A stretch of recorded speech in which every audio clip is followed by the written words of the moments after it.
The Atlantic was a graveyard for countless ships, where steel leviathans lurked beneath the waves, striking unseen and vanishing into the abyss. It was a battlefield without borders, where silence was both a weapon and a curse. And in this theater of shadows, one submarine would carve its name into history, U-96, the real Das Boot. A Type VIIc U-boat of the Kriegsmarine, U-96, was more than just a war machine. It was a vessel of desperation, endurance, and legend. Its wartime service, commanded first by Kapitänleutnant Heinrich Lehmann-Willenbrock and later by Oberleutnant zur See Hans-Jürgen Hellriegel, saw it prowl the Atlantic, battling not just enemy convoys, but also the crushing isolation of life below the surface. Through the harrowing accounts of war correspondent Lothar Günther Buchheim, who embarked on one of its fateful patrols, U-96 would become the inspiration for one of the most gripping war stories ever told, Das Boot.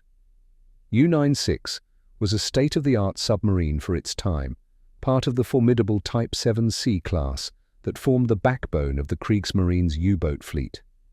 These vessels measured 67.1 meters in length, with a displacement of 769 tons when surfaced and 871 tons when submerged. Armed with 5 torpedo tubes, an 8.8 centimeter deck gun, and anti-aircraft weaponry, U-96 had the firepower to inflict devastating damage on Allied shipping. Its diesel-electric propulsion system allowed it to reach speeds of 17.7 knots on the surface and 7.6 knots submerged, with a maximum operational depth of around 220 meters.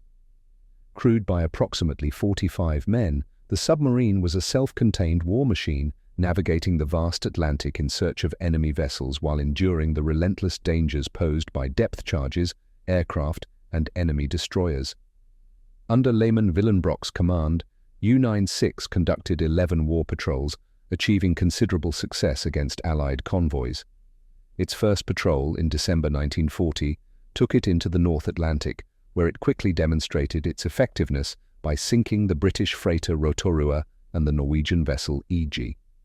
Throughout 1941, U-96 played a crucial role in the Battle of the Atlantic, attacking numerous merchant ships and evading the ever-improving anti-submarine tactics of the Royal Navy.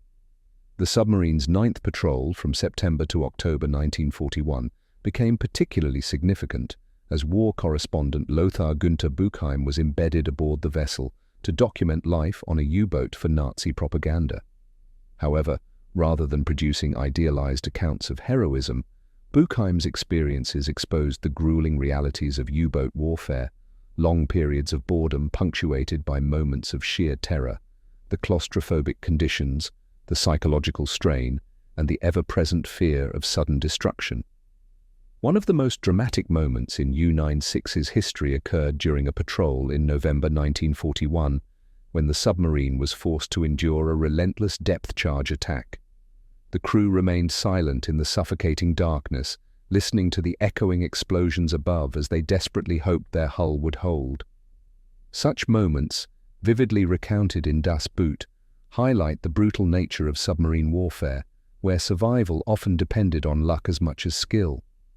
In addition to its early successes, U-96 took part in major Wolfpack operations, including battles against Convoy SC-42 and Convoy SC-48 in late 1941.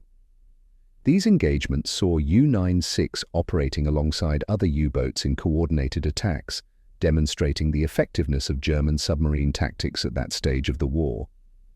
The submarine also played a role in disrupting Allied supply lines to Britain, a crucial objective in the Kriegsmarine strategy. However, with improvements in sonar detection, air patrols and convoy escorts, the dangers to U-boats grew significantly. By mid-1942, U-96 found itself under increasing pressure as it faced better organized and heavily defended convoys. During its later patrols, U-96 encountered increasing challenges as Allied forces employed advanced anti-submarine measures, including long-range aircraft and more aggressive convoy defense tactics. In one particularly harrowing mission, the submarine narrowly escaped destruction after being pursued by Allied destroyers for hours, forced to maneuver at extreme depths to avoid detection. The intense cat-and-mouse game between U-boats and escort ships became a defining aspect of the Battle of the Atlantic, where success and survival were never guaranteed. As the war progressed, the effectiveness of U-boats began to decline. The Allies had developed radar-equipped aircraft, escort carriers, and advanced sonar systems, turning the hunter into the hunted. U-96's once deadly attacks became increasingly difficult to execute without severe risk. Morale among U-boat crews plummeted as the attrition rate soared.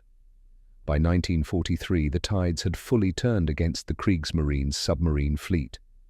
The introduction of escort carriers, along with the mass production of destroyers and corvettes, made crossing the Atlantic more perilous than ever for U-boats. U-96 found itself increasingly on the defensive, relying on cunning, experience, and sheer luck to survive in an ocean that had become a death trap. Despite its operational success, U-96's career came to an unceremonious end. By early 1943, the submarine was reassigned to training duties rather than active combat. The technological advancements of the Allies made the once deadly Type VIIc U-boats increasingly vulnerable. On March 30, 1945, while docked in Wilhelmshaven, U-96 was destroyed in an Allied air raid, bombed alongside several other German vessels in the waning days of the war. Unlike many U-boats that were scuttled by their crews to prevent capture, U-96 met its fate above the waterline, a stark reminder of how Germany's once dominant submarine force was ultimately crushed by overwhelming Allied superiority. While U-96 itself was lost, its legacy endured, largely due to Lothar Günther Buchheim's Das Boot.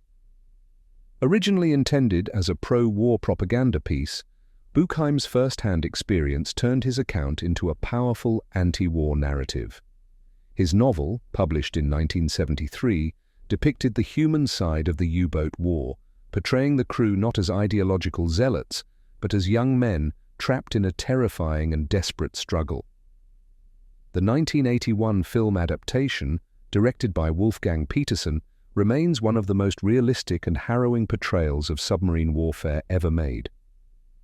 With its intense atmosphere, groundbreaking cinematography, and gripping storytelling, Das Boot captured the claustrophobia, tension, and psychological torment of life aboard a U-boat, ensuring that the story of U-96 would never be forgotten.